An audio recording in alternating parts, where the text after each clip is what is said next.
¿Qué tal hermanos? ¿Qué tal amigos? ¿Cómo se encuentran ustedes en el día de hoy? Espero que se encuentren bien, disfrutando de las bendiciones de nuestro Padre Celestial. Bienvenidos a esta nueva emisión de tu programa del Maestro para los Maestros. Quiero decirles que a partir de esta emisión vuelve aquella sección que fue querida por muchos de ustedes llamada ¿Sabías qué? Entonces, después del saludo que vamos a tener en cuanto a la escuela sabática, cómo han pasado, etcétera, los cumpleaños, viene la sección ¿Sabías qué? Espero que la disfruten y que puedan apropiarse de estos pequeños detalles que la Biblia nos trae y que puede enriquecer el texto bíblico, que enriquece también nuestro conocimiento de la palabra de Dios y le agrega un plus a la lección del repaso general de escuela sabática. Que Dios los bendiga y bienvenidos una vez más a esta emisión de tu programa del Maestro para los Maestros, por aquí, por Emergencias Bíblicas, tu canal. Hermanos y amigos, nos encontramos aquí en Naples. The memory verse is found in the book of campo de concentración más grande que existe. El día viernes 28 de julio les extiendo la bienvenida. Es uno de los tipos de relación. Fue gratificante para este servidor de ustedes poder leer los comentarios que nos hicieron en donde dejaban consignadas las fechas de sus respectivos cumpleaños. Me sorprendió. Honestamente pensé que muy pocos iban a participar y hubo muchísimos que participaron. Ahora bien, tuve un pequeño problema y es que habíamos dicho que vamos a orar por quienes cumplieron años en el mes de marzo.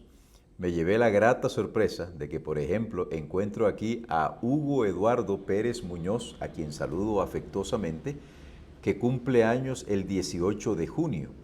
También encuentro a la hermana Lidia Valdés, que nos escribe desde Villaflores, Chiapas, México, cumple años el 3 de agosto. Y así por el estilo. De todas formas, vamos a orar por cada uno de quienes cumplen años en el mes de marzo. Es una lista extensiva, son bastantes los que cumplen años en el mes de marzo. Razón por la cual me va a ser difícil saludarlos a cada uno de ustedes, pero en las respuestas a los comentarios estaré dándole a cada uno de ustedes la bendición del cielo, esperando de que no vivan solamente este año, sino que vivan muchos años más y que vivan por la eternidad. De manera particular quiero saludar a Marcia Barza. Yo no sé exactamente cuál es el nombre de ustedes porque me estoy remitiendo al nombre que aparece allí, como aparece usted pues. A Marcia, donde se encuentre, un saludo especial. También quiero saludar a mi amiga y hermana Gladys Andino, en la ciudad de Cleburne, allá en Texas. Dios te bendiga, Gladys. También un saludo al hermano Gustavo García, que nos sigue desde Londres. A la hermana Silvia, es que no tengo los apellidos. A la hermana Luz Firulais, aparece así, al hermano Hernando. En fin, todos ustedes son muy importantes para mí. Y espero que ninguno se me moleste porque de pronto no diga su nombre en esta ocasión.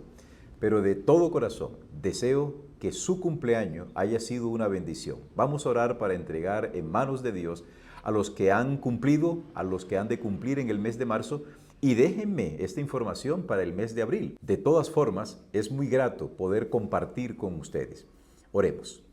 Amado Padre, gracias te damos porque has considerado dignos a aquellos hermanos que han cumplido años, a quienes han de cumplir, para que vivan sobre esta tierra. Permite que este año que los que han cumplido han acumulado sobre su existencia, como dijo el salmista, pueda traer a su corazón sabiduría y puedan disfrutar de una mayor comprensión de la realidad espiritual y acercarse más a ti. Acompáñalos a ellos, a sus familias, y gracias, Señor, por estar con nosotros. Lo pedimos en el nombre de Jesús. Amén. ¿Sabías que la ubicación del Jardín del Edén no es posible establecerla hoy a partir de los datos geográficos que tenemos? La Biblia dice que Dios había plantado al jardín del Edén en el oriente. Esto ha llevado a que algunas personas piensen que el jardín del Edén se encontraba ubicado en algún lugar entre los actuales ríos Tigris y Éufrates. Pero esto no es posible, porque antes de que Dios enviara el diluvio sobre la tierra, la mano que lo plantó lo quitó. ¿A dónde lo llevó? Este es un misterio que no nos ha sido revelado. Lo que sí tenemos bien claro es que el diluvio alteró completamente la corteza terrestre y en consecuencia la ubicación del jardín del Edén hoy es imposible de establecer. Lo importante de esto es que el jardín del Edén volverá a ser establecido en la tierra y allá volverán a vivir nuestros primeros padres, Adán y Eva. Los conoceremos. La lección para esta semana se titula ¿Qué más pude hacer? Esta lección nos lleva desde el sábado 8 de marzo hasta el 15 de marzo. El versículo de memoria lo encontramos en el libro de Juan, Evangelio de Juan, capítulo 18, versículo 37, y así dice: Le dijo entonces Pilato: «Luego, ¿eres tú rey?». Respondió Jesús: «Tú dices que yo soy rey. Yo para esto he nacido y para esto he venido al mundo, para dar testimonio de la verdad. Todo aquel que es de la verdad oye mi voz». En el tiempo actual, desafortunadamente y por influencia de Satanás, muchísimas personas creen que Dios es el responsable de los males y de los acontecimientos funestos que ocurren en el planeta Tierra. Afortunadamente, tenemos el texto sagrado que evidencia que Dios es en lo absoluto responsable de ninguna de las cosas que están ocurriendo de manera negativa sobre el planeta Tierra. La razón subyace en el hecho de que Dios es toda bondad. Es imposible que Dios sea bondad perfecta y pura y al mismo tiempo cause el mal a aquellos hijos a quienes trajo a la existencia para bendecirlos y para que puedan vivir eternamente con Él. Durante esta semana, yo te invito para que te apropies de la mejor disposición, que puedas tener la mejor actitud para acercarte al texto sagrado. Algunas lecciones van a ser fundamentales, pero estas lecciones carecen de sentido si no las aplicamos a nuestra vida. Entonces, sin más dilación, vamos a entrar al primer día del estudio del repaso general de esta lección, que es el día domingo. Antes de continuar con el estudio del día domingo, quiero dejar este mensaje para quienes han visto la publicidad que estamos haciendo a la Escuela Teológica Emergencias Bíblicas. Algunos han preguntado, son muchos los que han estado mostrando, manifestando su interés por estudiar este curso de teología. En primer lugar, hermanos, este curso no ofrece ningún título académico. Eso quiero dejarlo muy bien establecido. No ofrece ningún título académico. Este estudio es solo para incrementar el conocimiento en el estudio de la palabra de Dios. Por otro lado, la fecha de inicio de este estudio la hemos establecido para el 31 de marzo. Hay suficientes cupos para todos quienes deseen estudiar. Hemos decidido hacer un descuento para aquellos hermanos que estén interesados en participar activamente en este curso. No dejen de entrar a www.etep.com.co para obtener mayor información y suscríbanse al WhatsApp de esta escuela que ofrece toda la información pertinente a la misma. Acompáñenme a orar para abrir la palabra de Dios. Padre nuestro que habitas los cielos, una vez más, Señor, nos dirigimos a ti para agradecerte tu bondad y tu cuidado. Vamos a abrir tu palabra. Por favor, guíanos de tal manera que podamos hacer nuestras las enseñanzas preciosas que de ella emanen. Gracias por escucharnos. En el nombre de Jesús. Amén. Cristo, el vencedor. Este es el título de la lección del día domingo 9 de marzo. Vamos a presentarlo en dos contextos. En primer lugar, la Biblia es bastante clara al denunciar que existe un enemigo del propio Creador. Este enemigo, que la Biblia identifica como Satanás, la serpiente antigua, ha tratado de echar agua sucia sobre el carácter de Dios. Ha intentado enlodar la perfecta justicia de nuestro Dios y para ello se ha valido de distintas estrategias que solo Él, como una mente perversa y retorcida, puede utilizar. Él ha sido descrito como el engañador del mundo, que engaña al mundo desde el principio. Así lo encontramos en Apocalipsis capítulo 12, versículo 9, Mateo capítulo 4, versículo 3, Juan capítulo 8, versículo 44, entre otros pasajes. También es denominado el calumniador o acusador tanto de Dios como de su pueblo. En pasajes como Zacarías capítulo 3, versículos 1 y 2 y Judas 9, encontramos esta descripción de esta faceta, entre otras facetas negativas del archiengañador. Y también es denominado el gobernante usurpador de este mundo. Este aspecto es importante que lo detallemos. Cuando Dios creó a Adán, dice el texto bíblico, lo creó a su imagen y semejanza. La palabra imagen que aparece allí en el vocablo hebreo deriva de la expresión zelem y tiene más que ver con una representación física, tiene que ver con una representación legal. En otras palabras, Adán era el representante legal de Dios en este planeta Tierra. Satanás viene, engaña a Eva. A Adán no lo engaña.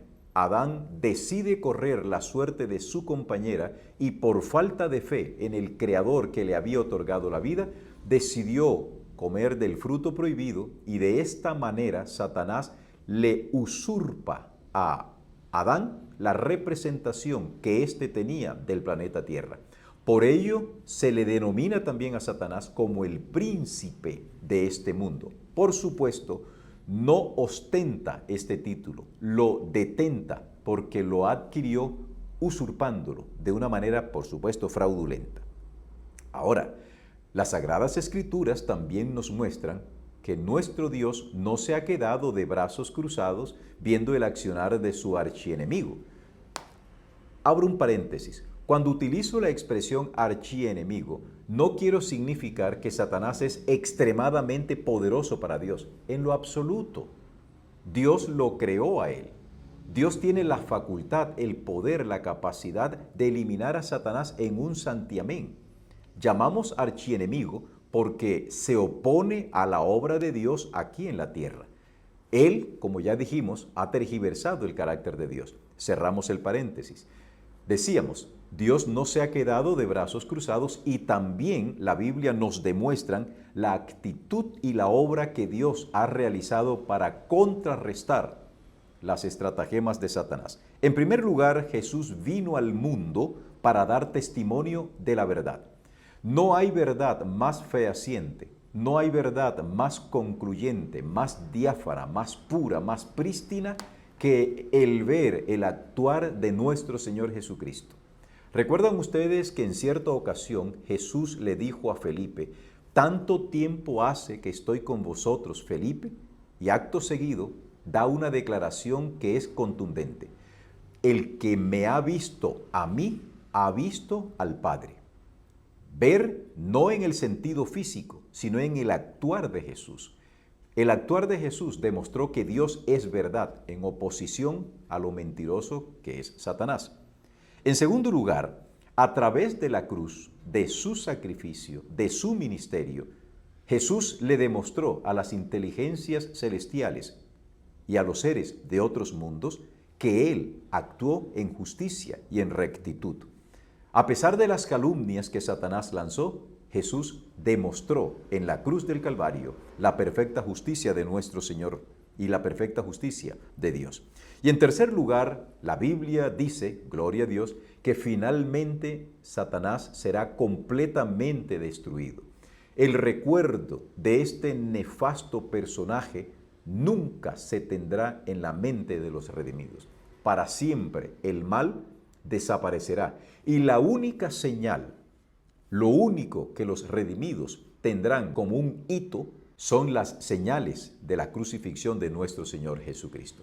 Bendito sea el nombre de Dios que no estamos solos enfrentando esta problemática que el enemigo nos ha presentado a través de las tentaciones, de las enfermedades, de las pruebas, de las calamidades, etc. Lo importante ahora es saber en qué bando te vas a encontrar tú. ¿Te vas a encontrar en el bando de Dios Todopoderoso o vas a permitir que sea el bando de Satanás el que se apropie de tu decisión? Decide por Dios. Para el día lunes 10 de marzo, la lección se titula El que es justo y justifica. En el libro de Romanos, el capítulo 3, voy a leer de la Nueva Versión Internacional. A partir del versículo 23 leo lo siguiente: pues todos han pecado y están privados de la gloria de Dios, pero por su gracia son justificados gratuitamente mediante la redención que Cristo Jesús efectuó.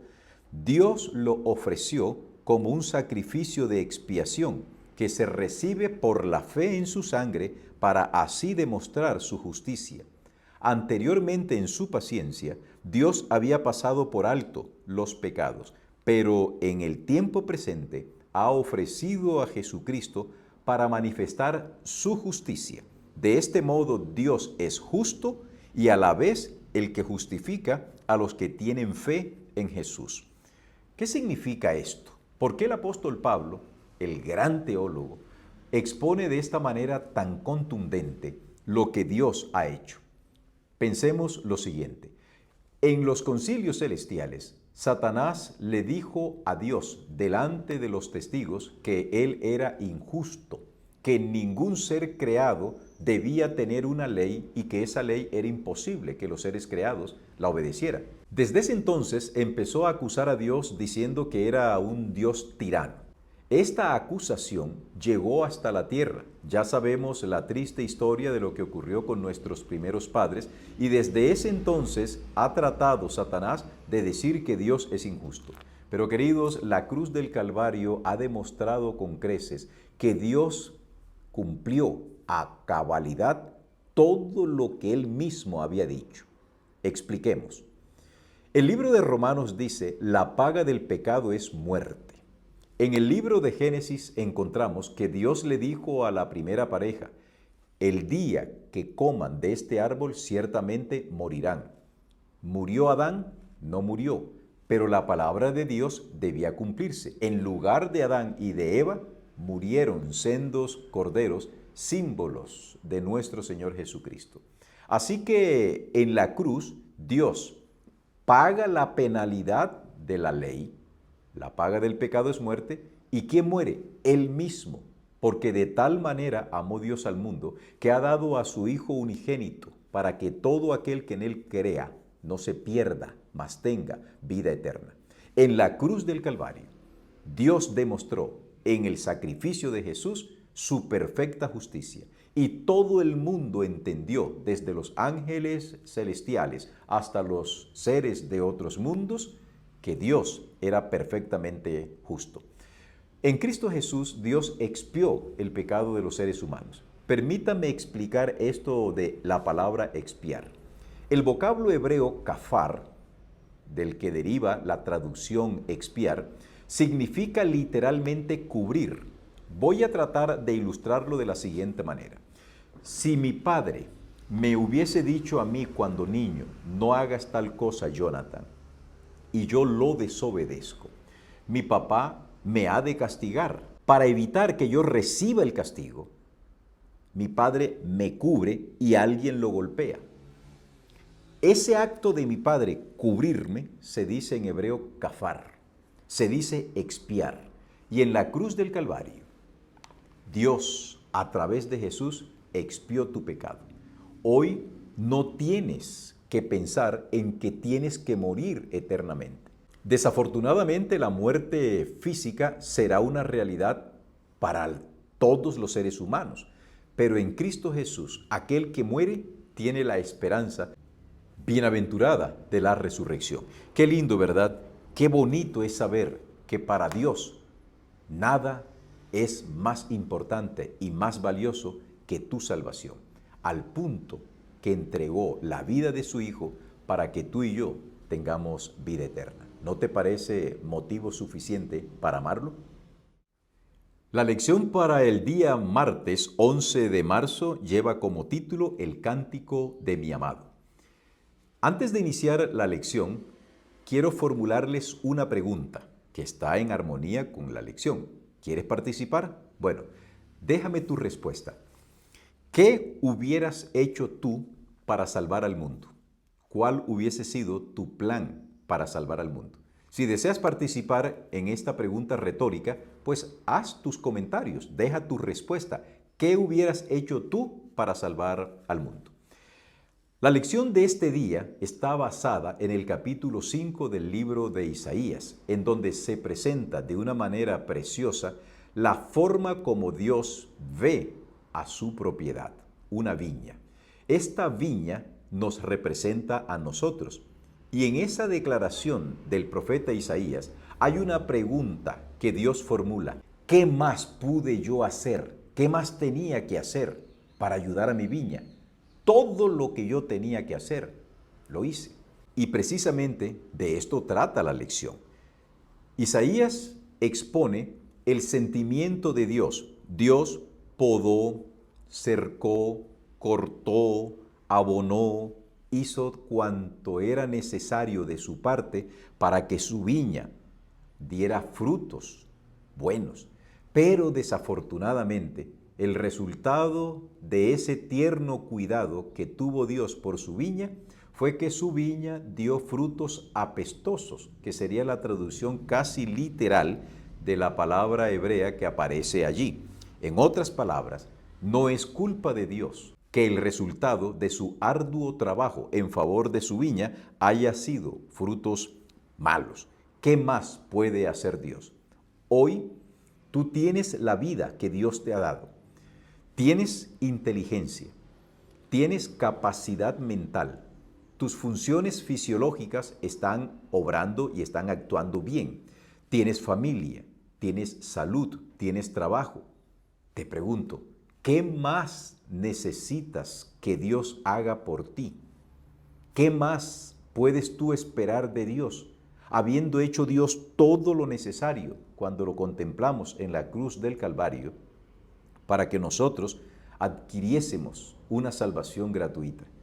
Yo creo, hermanos, que no podemos pedirle más a Dios. Es hora de actuar en favor del ser que ha hecho todo por nosotros. Yo tengo 2 hijas y a veces los hijos creen que se lo merecen todo. No lo digo por mis hijas de manera especial, pero creo que ustedes que son padres pueden darme la razón al pensar que los hijos a veces son desagradecidos. ¿Qué más puede hacer un padre por sus hijos? De todas formas, la diferencia entre Papá Dios, como algunos lo llaman, que no es correcto llamarlo Papá Dios, sino nuestro Padre Celestial, con nosotros como padres terrenales, es abismal. No hay forma de comparar. Pero como padres sí podemos tener pequeñas nociones de lo que se siente amar a un hijo que a veces se torna ingrato con nosotros. En el día de hoy, Dios espera que tú reciproques su amor dándole a Él tu corazón. ¿Es mucho lo que Dios te pide? Para el día miércoles 12 de marzo, el título de la lección es La parábola de Cristo acerca de la viña. En el capítulo 21 de Mateo, a partir de los versículos 33 hasta el 39, encontramos una parábola que guarda intertextualidad con el capítulo 5 del libro de Isaías en la lección que estuvimos analizando el día de ayer. Ahora Jesús presenta a la viña como representación del pueblo de Israel. Leamos lo que esta parábola nos dice. Escuchen otra parábola. Leo de la versión internacional. Había un propietario que plantó un viñedo, lo cercó, cavó un lagar y construyó una torre de vigilancia. Luego arrendó el viñedo a unos labradores y se fue de viaje. Cuando se acercó el tiempo de la cosecha, mandó sus siervos a los labradores para recibir de estos lo que le correspondía. Los labradores agarraron a esos siervos, golpearon a uno, mataron a otro y apedrearon a un tercero. Después les mandó otros siervos en mayor número que la primera vez, y también los maltrataron. Por último, les mandó a su propio hijo pensando, a mi hijo sí lo respetarán. Pero cuando los labradores vieron al hijo, se dijeron unos a otros, este es el heredero, matémoslo para quedarnos con su herencia. Así que le echaron mano, lo arrojaron fuera del viñedo y lo mataron. Ahora bien, cuando vuelva el dueño, ¿qué hará con esos labradores? Si bien es cierto, la parábola tiene elementos distintos a lo que se presenta en el capítulo 5 de Isaías, hay unos puntos en común. En primer lugar, hay un dueño de la viña, hay una viña, encontramos también un cuidadoso actuar del dueño de la viña para favorecer el crecimiento y desarrollo de la viña, pero aparece ahora unos elementos que no aparecen allá en el libro de Isaías, y es los labradores. Estos labradores, según la descripción que nos da la Biblia, son los mismos judíos del tiempo de Jesús. La evidencia escriturística nos dice que ellos, a través del tiempo, mataron a profetas, que son los siervos a quienes Dios envió, y finalmente mataron a su propio Hijo, a nuestro Señor Jesucristo. Surge la pregunta, ¿qué hará el dueño de la viña con aquellos que mataron a su hijo de esa manera tan alevosa, tan infame? La respuesta es tácita, ¿verdad? Algo les hará. Pero bendito sea nuestro Dios, ya eso pasó. Ahora, no me gusta detenerme en el estudio de la Biblia en los tiempos pasados. El apóstol Pablo me dice a mí que las lecciones, las historias y eso que quedó en el pasado me sirve a mí como una ilustración, me sirve como una enseñanza. Por lo tanto, me gusta siempre traer a la actualidad el actuar de nosotros. ¿Qué tenemos nosotros que hacer frente a esta exigencia que Dios nos hace? Hoy formamos parte del pueblo de Dios, formamos parte de la viña del Señor. ¿Qué tipo de fruto estás llevando tú? ¿Qué tipo de actitud estás asumiendo frente a una responsabilidad que Dios te ha dado al formar parte de esta viña? No miremos tanto el actuar de los judíos del tiempo de Jesús. Pensemos en el día de hoy. ¿Qué haces tú con los talentos, con los dones que Dios te da? ¿Los estás utilizando solo para ti? ¿Crees que la viña es tuya? ¿Tú crees que la tierra, la finca, la casa, el trabajo que tú tienes, te lo ganaste tú? Acuérdate, nada de lo que tenemos hoy nos lo llevaremos si debemos partir de este mundo. Y ninguno que ha de nacer en esta tierra traerá nada consigo, porque todo es de Jehová. Se cumple lo que Dios ha dicho: de Jehová es la tierra y su plenitud. ¿Qué pide Dios hoy de ti como labrador de esta viña? Que nosotros entreguemos frutos de bondad, que nosotros seamos responsables con lo que Dios nos ha asignado. Permita el cielo que todos nosotros podamos desarrollarnos como buenos labradores en la viña del Señor. Espero que estén disfrutando la lección. Es un tema realmente interesante. Para el día jueves 13 de marzo, el título de la lección es La vindicación del nombre de Dios. Hay quienes creen que Cristo vino a este mundo solamente para salvar al ser humano, y la verdad no es así. Cristo no vino meramente a este pequeño planeta para hacer que los hombres acatasen la ley de Dios. Vino en primer lugar a vindicar el carácter del Padre. Ese carácter había sido tergiversado en las cortes celestiales y tenía Jesús que vindicar el carácter de Dios para que los ángeles y los seres de otros mundos, testigos de la acusación fraudulenta de Satanás en contra de Dios, ellos quedasen sanos de que efectivamente el carácter de Dios era perfecto y había quedado vindicado. A lo largo de la Biblia, nosotros encontramos que a Dios sí le interesa qué piensan sus criaturas sobre Él. Cuando Jesús estaba dando inicio a su ministerio aquí en la tierra, le preguntó a sus discípulos: ¿qué dice la gente es el Hijo del Hombre? ¿De qué hablan? ¿Qué refieren acerca de Cristo? Los discípulos le respondieron, algunos creen que es el Cristo, que es Juan resucitado, que es Elías, que es cualquiera de los profetas. Y acto seguido Jesús les preguntó, ¿y vosotros? ¿Quién decís que soy yo? Esa es la pregunta importante. A Dios le interesa que tú tengas bien claro quién es Él para ti. ¿Qué piensan los demás acerca de Dios? Es algo que no te compete a ti.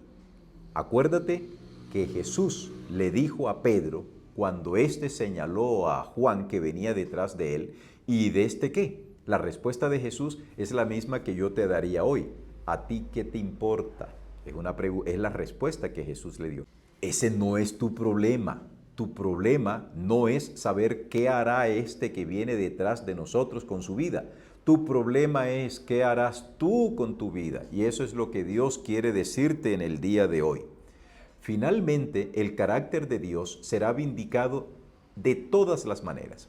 Primero, ya fue vindicado en las cortes celestiales.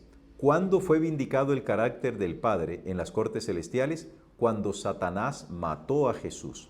Y el último vínculo de afecto que unía a los ángeles y a los seres de otros mundos con Satanás quedó roto en la cruz del Calvario. Allá en la cruz del Calvario, Satanás se manifestó como un homicida y los ángeles dijeron, menos mal que nos dimos cuenta.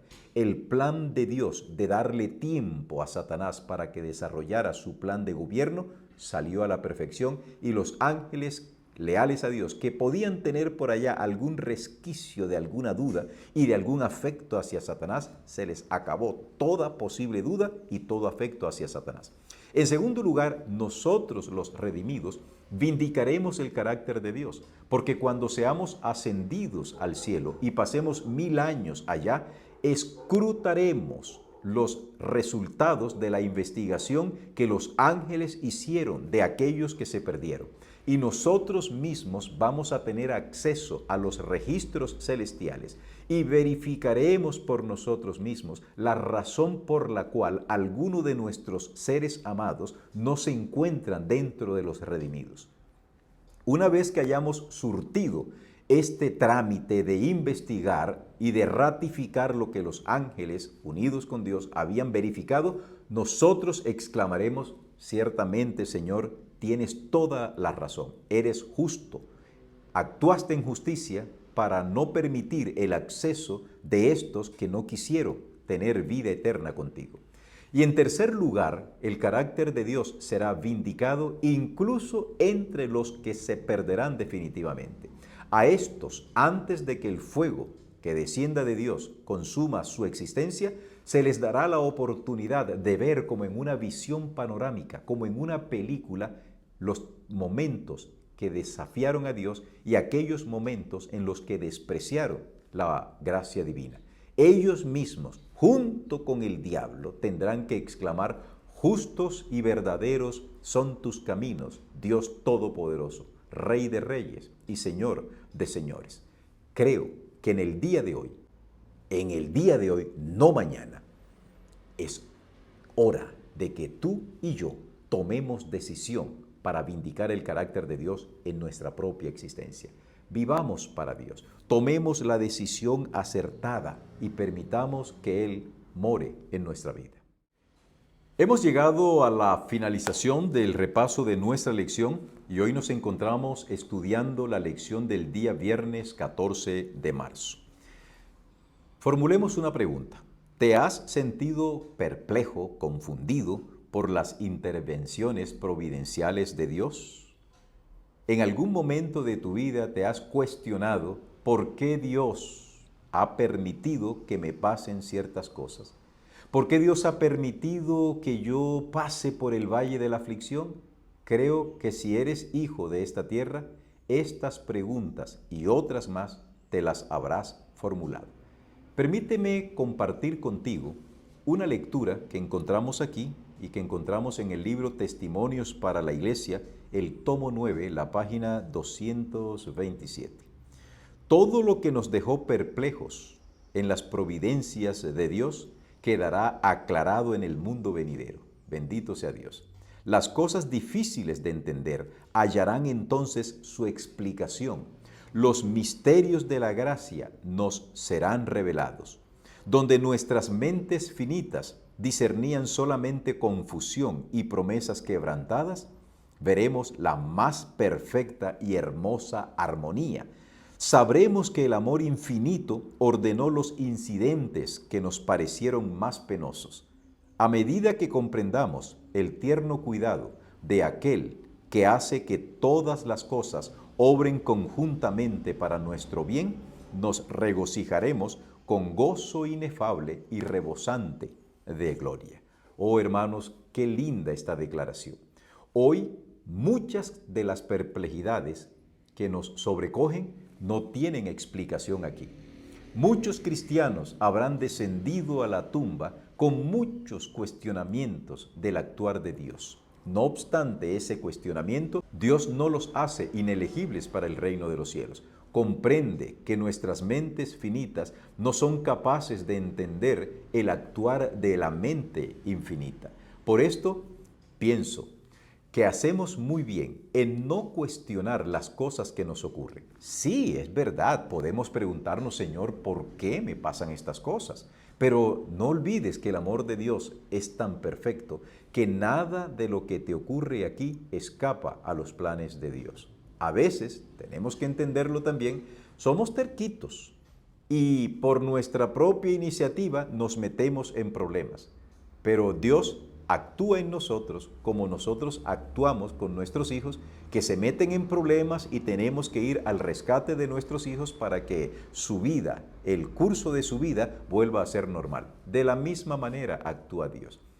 Permite que Dios hoy ayude a tu conciencia a entender mejor lo que Él espera para ti.